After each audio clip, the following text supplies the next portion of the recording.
Hello दोस्तों, समान zero से यूट्यूब चैनल पर आप सभी का स्वागत करता हूं। इस वीडियो में हम लोग सौर मंडल को पढ़ेंगे। सबसे पहले जानते हैं कि सौर मंडल किसे कहते हैं। तो सौर मंडल सूर्य के चारों ओर चक्कर लगाने वाले ग्रहों, क्षुद्र ग्रहों, धूमकेतुओं तथा उल्कापिंडों के समूह को सौर मंडल कहते हैं और सौर मंडल को इंग्लिश में सोलर सिस्टम भी कहते हैं। अब चलिए इससे संबंधित जो भी क्वेश्चंस एग्ज़ाम्स में बनते हैं उन तमाम क्वेश्चंस को हम लोग देखेंगे। जैसे कि अगर फर्स्ट क्वेश्चन की हम बात करें तो फर्स्ट क्वेश्चन है, सौर प्रणाली की खोज किसने की थी। तो सौर प्रणाली की खोज कोपरनिकस ने किया था। तो कोपरनिकस ऑप्शन सी सही उत्तर होगा। और कोपरनिकस ने सौर प्रणाली की खोज 1543 में किया था और यह पोलैंड का निवासी था। ठीक है, याद रखिएगा कब किया था, तो 1543 में किया था। यह पोलैंड का निवासी था कोपरनिकस। अगला क्वेश्चन है, सूर्य के चारों ओर घूमने वाले खगोलीय पिंड क्या कहलाते हैं। तो सूर्य के चारों ओर घूमने वाले खगोलीय पिंड ग्रह कहलाते हैं, यानी कि हमारा ऑप्शन ए सही उत्तर होगा। अब देखिए, ग्रहों की गति का जो नियम है वह केपलर ने दिया था, लेकिन ग्रहों की खोज जो है वह फ्रेडरिक विलियम हर्शल ने किया था। ठीक है, तो यहाँ पर कन्फ्यूजन नहीं होना है कि ग्रहों की खोज किसने किया था, तो फ्रेडरिक विलियम हर्शल। लेकिन अगर ग्रहों की गति का नियम पूछे तो केपलर होगा। ठीक है, अगला क्वेश्चन हम की बात करेंगे, क्वेश्चन नंबर 3, जो बेहद ही इम्पोर्टेंट क्वेश्चन है। कहता है, किसी ग्रह के चारों ओर परिक्रमा करने वाले छोटे आकाशीय पिंड को क्या कहते हैं। तो छोटे आकाशीय पिंड को उपग्रह कहते हैं। अब उपग्रह क्या है, जैसे पृथ्वी का उपग्रह चंद्रमा है, इसी प्रकार अन्य सभी का अपना अपना उपग्रह होता है। ठीक है, तो इस प्रकार ऑप्शन बी सही उत्तर होगा। अगला है, ग्रहों की गति का नियम किसने प्रतिपादित किया था। जैसे कि अभी हमने बात किया कि ग्रहों की गति का नियम जो है वह केपलर ने दिया था। ठीक है, लेकिन ग्रहों की खोज किसने किया था, तो फ्रेडरिक विलियम हर्शल ने किया था। तो यहाँ पर ऑप्शन बी होगा कि ग्रहों की गति का बात कर रहा है, तो केपलर ने ग्रहों की गति का नियम दिया था। सूर्य के चारों ओर घूमने वाले ग्रहों की कुल संख्या कितनी है। तो देखिए, सूर्य के चारों ओर घूमने वाले ग्रहों की संख्या की हम बात करें तो टोटल 8 ग्रह हैं। ठीक है, अब कौन कौन से थोड़ा नाम से देख लेते हैं। जैसे कि बुध, शुक्र, पृथ्वी, मंगल, बृहस्पति, शनि और अरुण, वरुण। इस प्रकार 8 ग्रह जो है वह सूर्य के चारों ओर परिक्रमा करते हैं। अगला क्वेश्चन की बात करेंगे, सूर्य से बढ़ती दूरी के अनुसार ग्रहों का निम्न में से कौन सा क्रम सही है। यानी कि बढ़ती दूरी सबसे पहले नज़दीक वाला बताना है। तो सूर्य का सबसे नज़दीकी ग्रह जो है वह बुध ग्रह है। इसके बाद है शुक्र, पृथ्वी, मंगल, बृहस्पति, शनि, अरुण, वरुण। तो देखिए, बुध, शुक्र, पृथ्वी, मंगल यहाँ पर बढ़ते क्रम में बढ़ती हुई दूरी के अनुसार दिया है, तो हमारा ऑप्शन ए सही उत्तर होगा। लेकिन अगर पूछेगा मंगल के बाद कौन सा ग्रह है, तो मंगल के बाद है बृहस्पति और बृहस्पति के बाद है शनि, शनि के बाद है अरुण, अरुण के बाद लास्ट में है वरुण। ठीक है, अगला क्वेश्चन है, पृथ्वी से बढ़ती दूरी के अनुसार ग्रहों का निम्न में से कौन सा क्रम सही है। यहाँ पर देखिए, सूर्य से बढ़ती दूरी के अनुसार पूछा था और यहाँ पर पृथ्वी से पूछा गया है। तो पृथ्वी से बढ़ती दूरी के अनुसार अगर ग्रहों को देखा जाए तो कौन सही होगा, तो शुक्र, मंगल, बुध और बृहस्पति, यानी कि हमारा ऑप्शन 2 सही होगा, यानी कि ऑप्शन बी करेक्ट आंसर हो गया। अगला क्वेश्चन की बात करेंगे और क्वेश्चन नंबर 8, जिसमें कहता है, आकार के अनुसार सौर मंडल के ग्रहों का अवरोही क्रम क्या है। तो देखिए, अवरोही क्रम होता है अधिक से कम की ओर जाना। तो सबसे बड़ा ग्रह कौन सा है, तो बृहस्पति ग्रह है। तो सबसे बड़ा ग्रह बृहस्पति और बृहस्पति से थोड़ा सा छोटा कौन है, शनि, और शनि से छोटा अरुण है, अरुण से छोटा वरुण है और वरुण से छोटा थोड़ा सा पृथ्वी है। और इस प्रकार शुक्र है, मंगल है और बुध है। सबसे छोटा ग्रह पूछेगा तो बुध है, लेकिन सबसे बड़ा ग्रह पूछेगा तो बृहस्पति है। और पृथ्वी की बात करेगा तो पृथ्वी हमारा 5वें नंबर का ग्रह है। कितने नंबर का है, तो 5वें नंबर का है। ठीक है, अगला क्वेश्चन है, निम्नलिखित में से कौन सा सौर मंडल का भाग नहीं है। तो देखिए, सौर मंडल का भाग कौन सा नहीं है, तो निहारिका, ऑप्शन डी उत्तर होगा। निहारिका जो है वह सौरमंडल का भाग नहीं है। यह विस्तृत निहारिका होता क्या है? तो निहारिका देखिए खगोल में दिखने वाला विस्तृत वस्तु है, जैसे कि सुपरनोवा को भी निहारिका कहते हैं। तो इस प्रकार सुपरनोवा हो गया, विभिन्न प्रकार के धूल कण तथा हाइड्रोजन जो दिखाई देते हैं उसे सुपर निहारिका कहा जाता है। ठीक है, तारामंडल क्या है? तो तारामंडल क्या है? इसका उत्तर होगा तारामंडल ऐसे तारों की आकाश में एक विशेष आकृति जो पृथ्वी से दूरस्थ नहीं हो सकते हैं। तो तारामंडल कहने का मतलब है आकाश में दिखने वाले तारे के ऐसे समूह को कहा जाता है जो विशेष आकृति रूप धारण करते हैं। जैसे मान के चलिए यहाँ एक तारा है, दूसरा यहाँ है और तीसरा यहाँ है। इन सभी तारों को आपस में मिलाते हैं तो यह त्रिभुज का रूप धारण करता है। इसी प्रकार तारों में जो आकृति धारण कर लेता है उसे तारामंडल कहते हैं। इस प्रकार बहुत सारे आकृति बन जाते हैं, जैसे चौकोर भी बनता है, पंचभुज के आकार भी बन जाता है कभी कभार। तो इस प्रकार के आकृति बनने वाले जो तारे होते हैं आपस में, उसको तारामंडल कहा जाता है। अंतरिक्ष में कुल कितने तारामंडल हैं? तो अंतरिक्ष में तारामंडलों की अगर हम बात करें तो 89 है, यानी कि 89 है।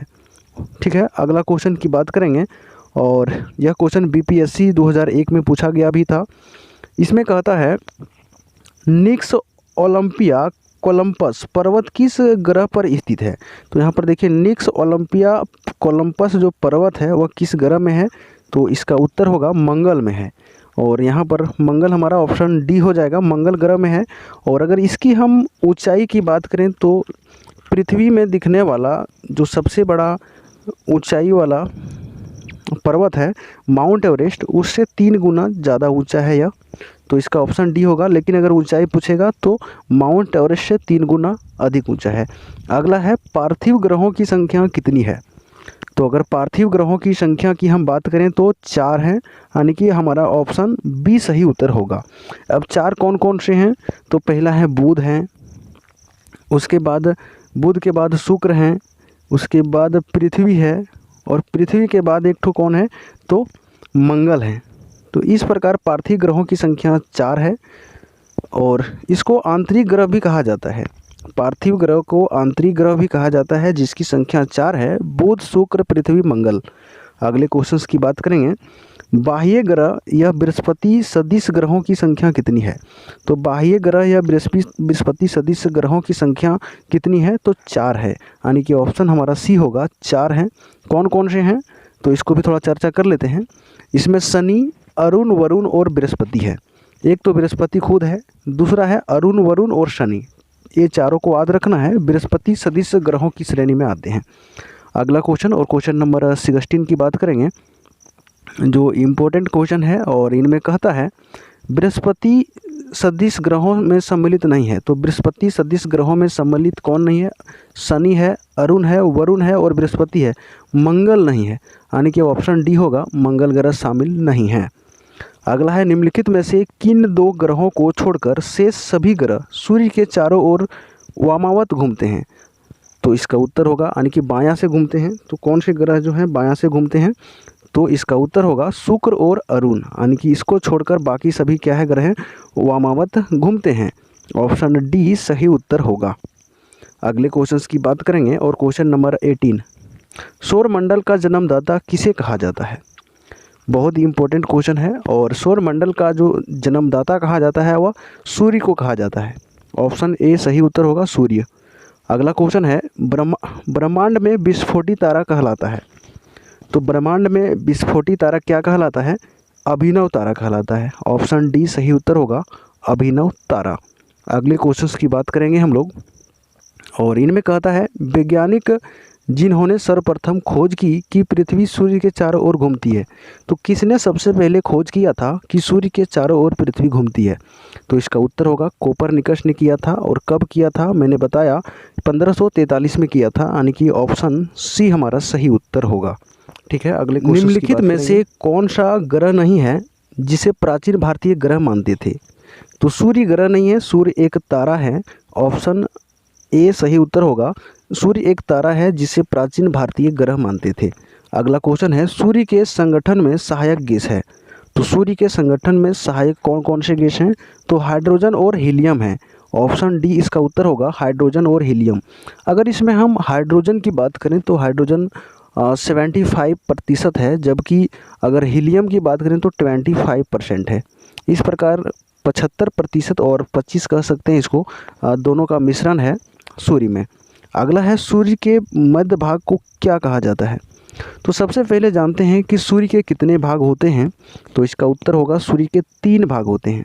अब सूर्य के 3 भाग में से पहला भाग है प्रकाश मंडल, और दूसरा है वर्ण मंडल, और तीसरा है प्रभा मंडल, जिसको कोरोना मंडल भी कहते हैं। ठीक है, तो यहाँ पर बात कर रहा है कि सूर्य के मध्य भाग को क्या कहते हैं। तो सूर्य मध्य भाग को कहते हैं प्रकाश मंडल, यानी कि हमारा ऑप्शन बी सही उत्तर होगा, प्रकाश मंडल। अगला क्वेश्चन है, सूर्य के ऊपर के भाग को क्या कहा जाता है? तो सूर्य के ऊपर के अगर भाग की बात करें तो वर्णमंडल कहा जाता है, यानी कि ऑप्शन सी सही उत्तर होगा, वर्णमंडल। अगला क्वेश्चन है, सूर्य सदैव पूर्व से निकलता है क्योंकि? अब सूर्य सदैव पूर्व से निकलता है क्योंकि इसका जो कारण है वो क्या है? तो इसका उत्तर होगा, पृथ्वी पश्चिम से पूरब की ओर घूमती है, जिसके कारण सूर्य सदैव पूर्व से निकलता है। अगला क्वेश्चन है, नॉर्वे में अर्धरात्रि के समय सूर्य कब दिखाई देता है? तो नॉर्वे एक देश है जहाँ पर सूर्य जो है अर्धरात्रि में दिखाई देता है, वह कौन से तारीख को दिखाई देता है? इसका उत्तर होगा 21 जून को, यानी कि ऑप्शन सी हमारा उत्तर होगा, 21 जून को नॉर्वे में अर्धरात्रि को के समय सूर्य दिखाई देता है।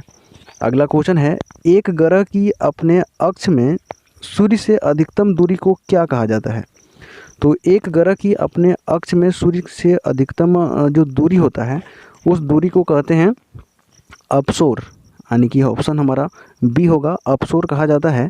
अगला क्वेश्चन है, एक ग्रह की अपने अक्ष में सूर्य से न्यूनतम दूरी को क्या कहेंगे?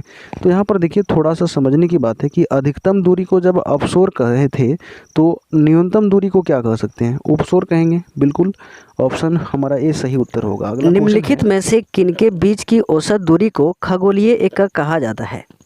तो किसके बीच की औसत दूरी को खगोलीय एकक कहा जाता है? इसका उत्तर होगा, पृथ्वी तथा सूर्य के बीच की दूरी को खगोलीय एकक कहा जाता है। ऑप्शन ए सही उत्तर। यह क्वेश्चन जेपीएससी 2011 में पूछा गया है। अगला क्वेश्चन है, मध्यरात्रि सूर्य का क्या अर्थ है? तो मध्यरात्रि सूर्य का अर्थ है सूर्य का ध्रुवीय वृत्त में देर तक चमकना, यानी कि ऑप्शन डी होगा, सूर्य का ध्रुवीय वृत्त में देर तक चमकना सूर्य का मध्यरात्रि का अर्थ है। अगला क्वेश्चन की बात करेंगे और इसमें है, मध्यरात्रि का सूर्य किस क्षेत्र में दिखाई देता है? तो मध्यरात्रि का जो सूर्य दिखाई देता है वह किस क्षेत्र में दिखाई देता है? इसका उत्तर होगा आर्कटिक क्षेत्र में, यानी कि ऑप्शन सी सही उत्तर होगा। अगला है, सूर्य में काला धब्बा क्या है?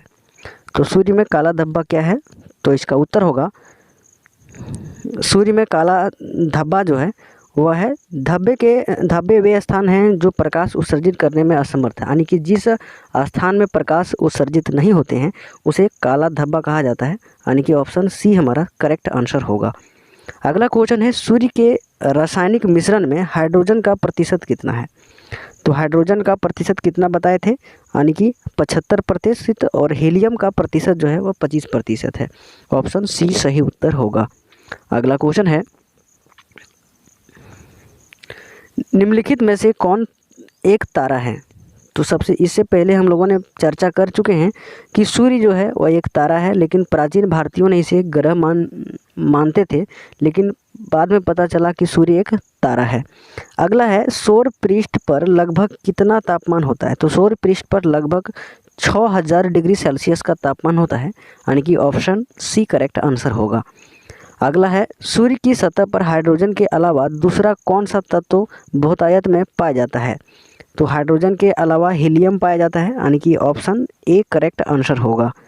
अगला क्वेश्चन की बात करेंगे और अगला क्वेश्चन है, सूर्य प्रकाश धरती तक पहुंचने में कितने मिनट लेता है? तो सूर्य का प्रकाश धरती तक पहुंचने में 8 मिनट 16 सेकंड का टाइम लेता है, लेकिन ऑप्शन में नहीं है यहाँ पर, तो हम ऑप्शन 8 मिनट के लगभग वाले लगाएंगे, अर्थात 8 मिनट 3 सेकंड। यहाँ पर ऑप्शन ए करेक्ट होगा।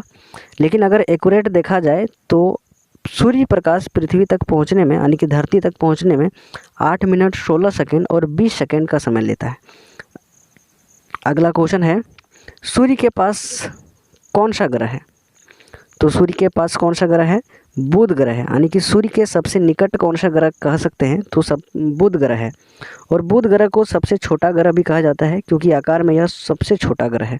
अगला क्वेश्चन है, बुध नक्षत्र में एक वर्ष में दिनों की संख्या कितनी होती है? तो बुध नक्षत्र में दिनों की संख्या 88 होती है, यानी कि 88, क्योंकि यह सूर्य का पूरा एक चक्कर 88 दिनों में कंप्लीट कर लेता है। अगला है, किस ग्रह में चंद्रमा की तरह कलाएं होती है? तो चंद्रमा की तरह कलाएं किस ग्रह में होती है? बुध ग्रह में होती है। ऑप्शन बी सही उत्तर होगा। अगला क्वेश्चन है, निम्नलिखित में से कौन से ग्रहों के चारों ओर घूमने वाले उपग्रह नहीं हैं? तो यहाँ पर उपग्रह किसका नहीं है? तो इसका उत्तर होगा बुध तथा शुक्र का कोई उपग्रह नहीं है, अर्थात ऑप्शन बी सही उत्तर होगा। अगला क्वेश्चन है, निम्नलिखित में से कौन सा ग्रह सूर्य का चक्कर सबसे कम समय में लगाता है? तो सूर्य का सबसे कम समय में चक्कर लगाने वाला ग्रह है बुध ग्रह। और कितने दिनों में लगाता है? तो यहाँ पर 88 दिनों में इन्होंने एक चक्कर पूरा कंप्लीट कर लेता है। अगला क्वेश्चन की बात करेंगे, जिसमें कहता है, सबसे तीव्र गति से सूर्य की चक्कर लगाने वाला ग्रह है। तो सबसे तीव्र गति से बुध जो है वह सूर्य की चक्कर लगाता है, अर्थात ऑप्शन ए करेक्ट आंसर होगा। अगला क्वेश्चन है, निम्नलिखित में से किस ग्रह की परिभ्रमण गति सबसे अधिक है? तो परिभ्रमण गति भी सबसे अधिक किसका है? तो बुध ग्रह का है। अगला है, निम्नलिखित में से किस ग्रह का अक्षीय झुकाव सबसे अधिक है? तो सबसे अक्षीय झुकाव सबसे अधिक जो है वह बुध ग्रह का ही है, अर्थात ऑप्शन बी इसका सही उत्तर होगा। अगला है, चंद्रमा के सदृश दिखाई देने वाला ग्रह कौन सा है? तो चंद्रमा के सदृश दिखाई देने वाला ग्रह कौन सा है? तो बुध ग्रह है। अर्थात कह सकते हैं कि बुध ग्रह से बहुत सारे क्वेश्चंस बनते हैं। सबसे छोटा ग्रह कौन सा है? तब भी बुध ग्रह ही आएगा। इस प्रकार नेक्स्ट क्वेश्चन की हम लोग सौर मंडल का कौन सा ग्रह लगभग पृथ्वी जितना बड़ा है?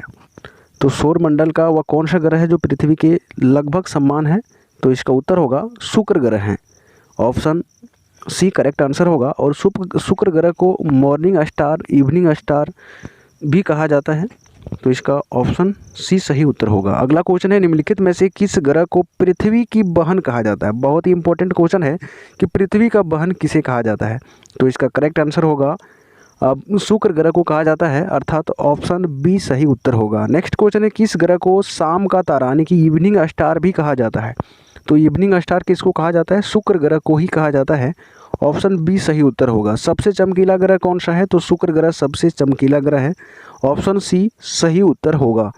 नेक्स्ट क्वेश्चन की बात करेंगे और इनमें क्वेश्चन नंबर 51, जिसमें कहता है, सूर्य तथा पृथ्वी के निकटतम ग्रह क्रमशः कौन से हैं? तो सूर्य तथा पृथ्वी के निकटतम अगर ग्रहों की हम बात करें तो कौन कौन से आएंगे? तो इसका उत्तर होगा बुध तथा शुक्र, यानी कि सूर्य के सबसे निकट ग्रह बुध है, उसके बाद शुक्र है, उसके बाद पृथ्वी है।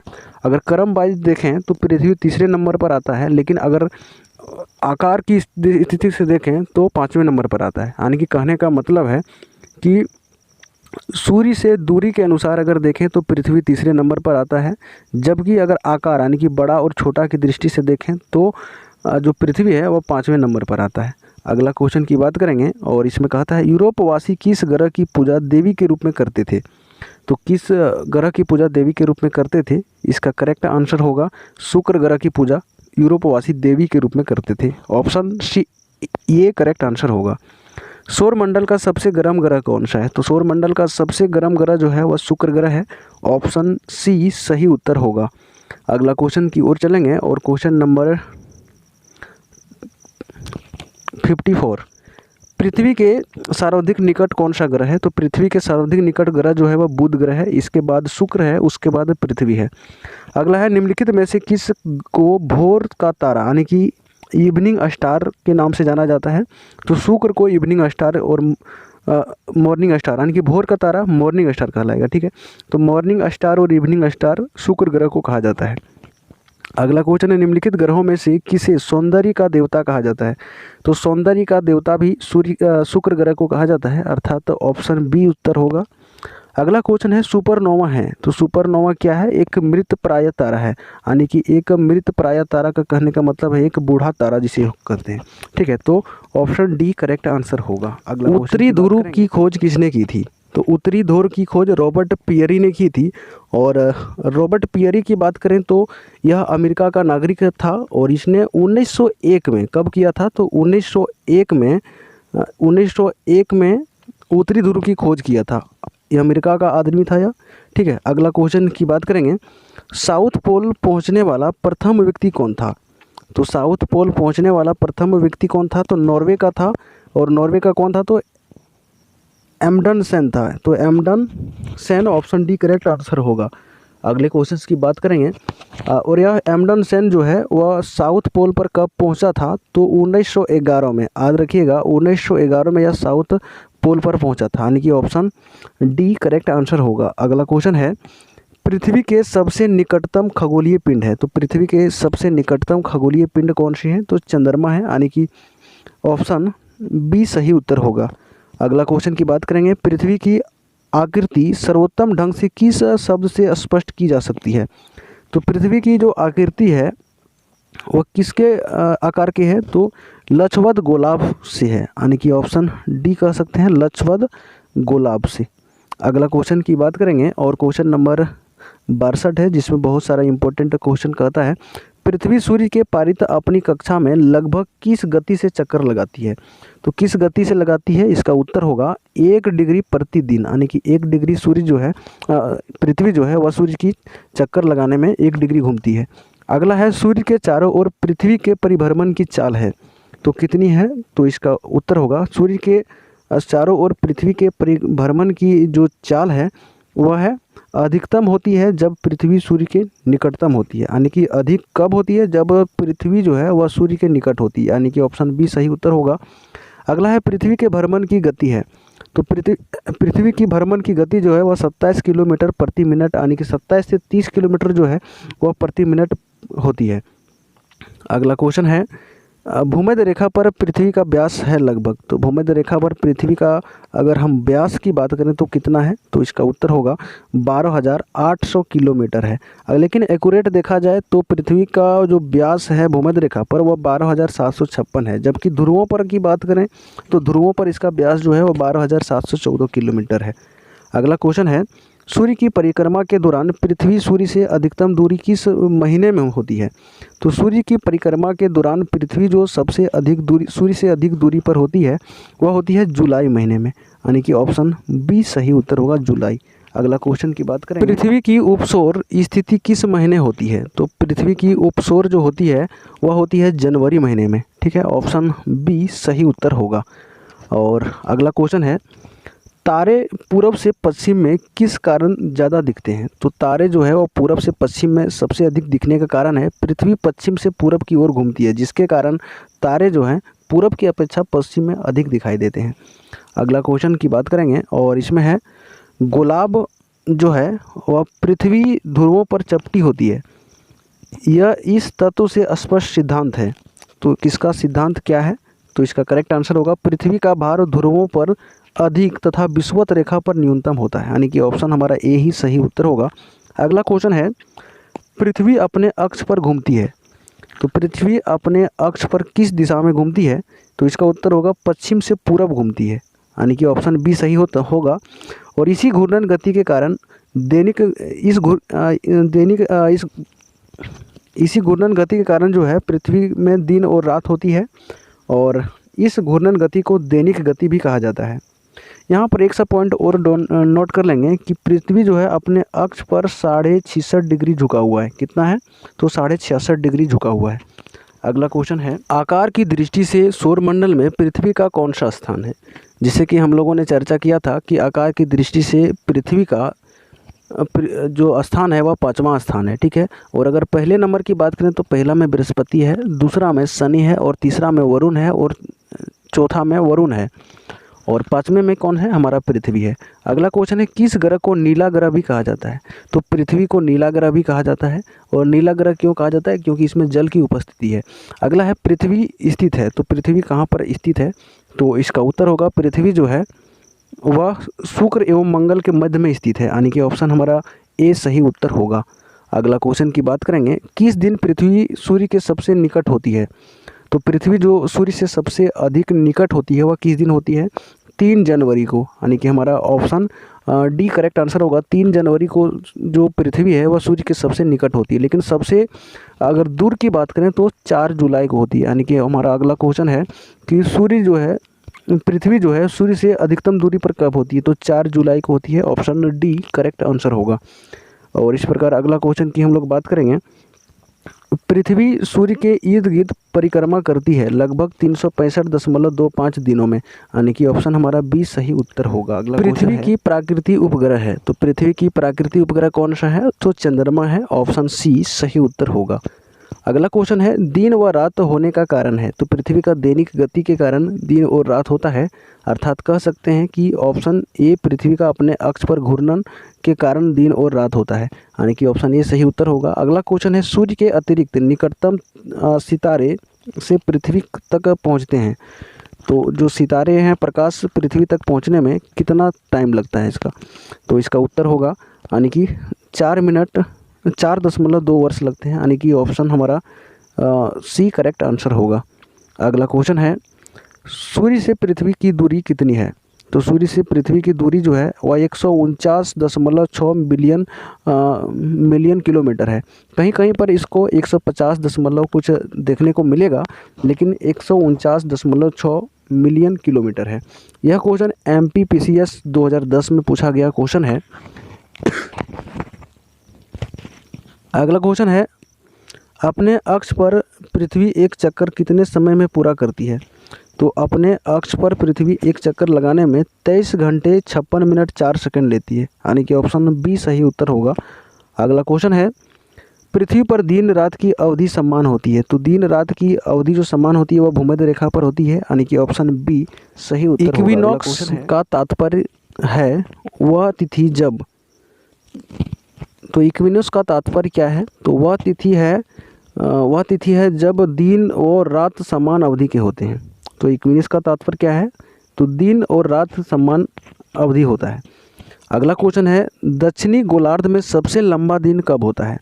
बहुत इंपॉर्टेंट क्वेश्चन है और यह क्वेश्चन कई बार जहाँ तक पूछा गया है। तो दक्षिणी गोलार्ध में सबसे लंबा दिन की अगर हम बात करेंगे तो 22 सितंबर को होता है। कब होता है? 22 सितंबर को।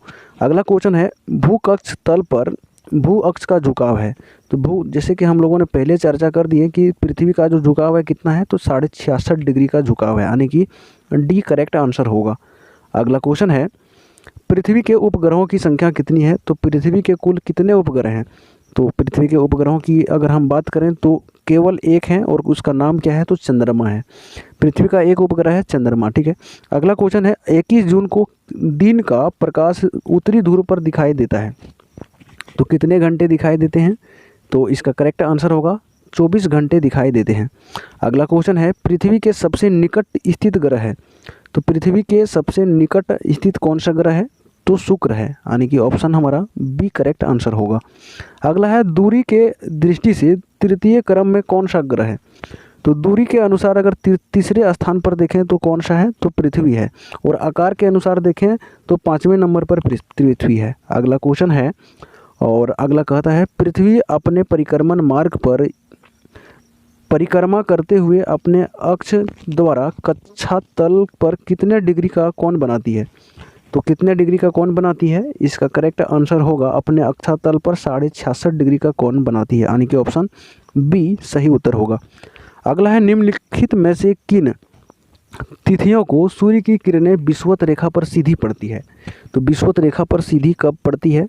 तो 21 मार्च और 23 सितंबर को सीधी पड़ती है, यानी कि ऑप्शन डी करेक्ट आंसर होगा 21 मार्च। निम्नलिखित में से कौन सा तारा पृथ्वी के सर्वाधिक समीप है? तो पृथ्वी के सर्वाधिक समीप जो तारा है वह क्या है? सूर्य है, यानी कि हमारा ऑप्शन सी करेक्ट आंसर होगा।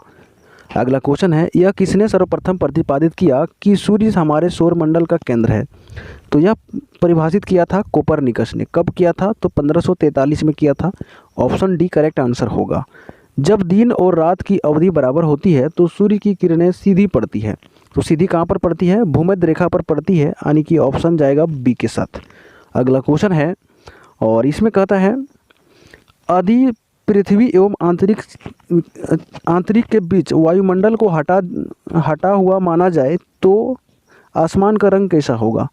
तो उस समय आसमान का रंग कैसा होगा?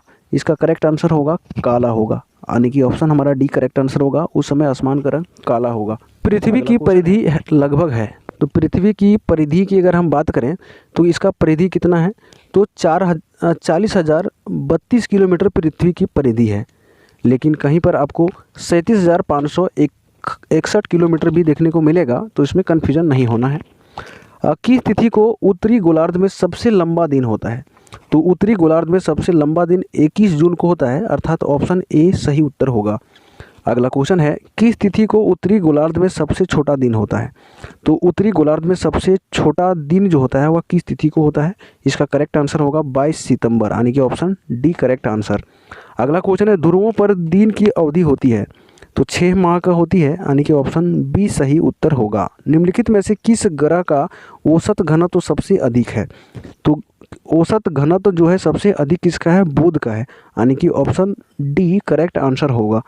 अगला क्वेश्चन की बात करेंगे और इसमें क्वेश्चन है, किसने सबसे पहले पृथ्वी की परिधि को मापा? तो पृथ्वी की परिधि जो है सबसे पहले मापा किसने? तो इसका उत्तर होगा इराटोस्थनीज ने। तो इराटोस्थनीज ऑप्शन डी करेक्ट आंसर होगा।